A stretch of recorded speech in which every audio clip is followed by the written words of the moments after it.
This is Matthew Kratter's Bitcoin University. Today I want to talk about current conditions on the Bitcoin network, and as part of that we're going to revisit this thread that I had with Stefan Livera, Nick Szabo, and myself. We're going to start with point number 14 here, where I'm talking to Stefan, and I said, if you're willing to put up with unconfirmed large op return CSAM transactions swirling in your mempool and sitting in plain text in RAM, then I don't know what to say to you as a fellow human being and father. Nick Szabo responds, it's far worse still when it gets on the blockchain. At that point, you can't be an archival node without hosting CSAM. You can't delete it without destroying the financial archiving functionality of the node.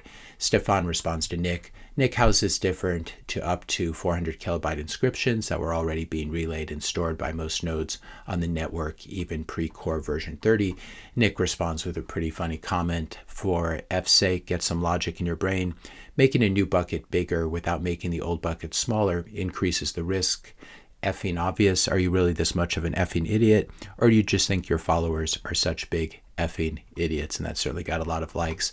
Stefan responds with some humility here, the idiocy is all mine. I thought that was pretty funny. He goes on to write, anyway, I think that's part of the disagreement. One group here is saying, quote, the underlying network has already shifted its behavior. We have to move to adapt to that reality, end quote. And then Stefan goes on to say, I view it more like core. Bitcoin Core is adapting to conditions on the network. Some of this is economic, social phenomenon. Some of it is technical changes, for example, ordinals, inscriptions as a social phenomena, Libra Relay, BitVM, etc. But I wanted to focus on that phrase that really jumped out at me. I view it more like core is adapting or are adapting to conditions on the network. Now here's the actual history behind what Stefan calls current conditions on the network. We had the taproot upgrade bug slip through and was never fixed, and then Bitcoin Core devs changed the definition of data carrier size in order to dismiss Luke's taproot bug fix. So then we end up getting lots and lots of inscriptions and BRC20 token pumps, which blow up the UTXO set on Bitcoin. They clog up the network and they drive up transaction fees for large parts of 2023 and 2024. We remember what happened around the halving, where transaction fees skyrocketed so much that Bitcoin was basically unusable.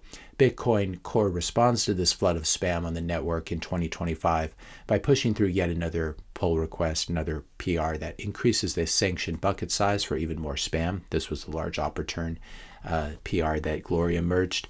This led to even more spam on the Bitcoin network, and now we have Stefan Livera justifying Bitcoin Core's latest move by saying, and I'm paraphrasing here, these are my words, saying, look, there's already so much spam on the network, and in the blockchain, Bitcoin Core is just trying to adjust their software in the direction of spam in order to match what's happening on the network, which he fails to mention was itself, all the stuff happening on the network, was itself enabled by the previous Bitcoin Core mistakes that opened the floodgates to that spam in the first place. So when he says Core is adapting to conditions on the network, we could apply similar logic to roads full of trash. We could say something like, these roads are now so full of trash that it's only right to designate them as garbage dumps. These roads used to be used mainly by cars, but now we need to be open to new use cases for roads, since the free market is clearly signaling that trash on roads is a desired use case. Now that's economic reasoning that is conveniently forgetting about the tragedy of the commons, as Livera does here, I believe. If you're enjoying this video so far, I'd pause really briefly here to ask you to help to support the channel. Hit the subscribe button, that does really help. Leave a like, leave a comment, question, suggestion for a future video, and share this video with a friend or family member. So we have pictures like this where there's a lot of trash on the road. This may look like trash to you, but what it really is the free market clearly indicating that most market participants like the trash there, since no one has cleaned it up. And Stefan Livera doesn't personally like this trash on the blockchain, but there's not much we can do about it. And look, it's not so bad. Monetary transactions are still going through the network. You could, of course, try to filter out some of this trash, but a few pieces of trash would inevitably slip through the filters here.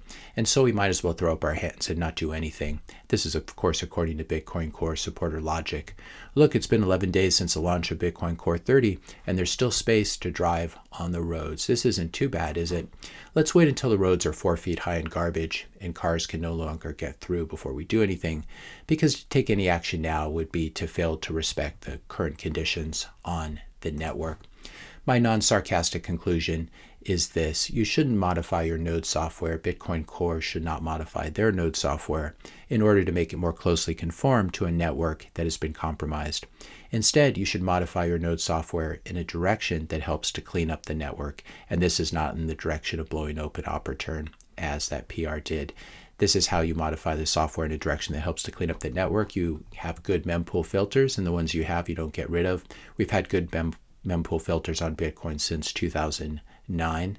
And also, I think we're going to need a soft fork to fix things at the consensus level. We'll be talking more about this in subsequent videos, but I did want to link here in case you want to learn more about how Bitcoin Core changed the documentation for data carrier size, and then use that change documentation to reject Luke Dasher's patch for inscription spam.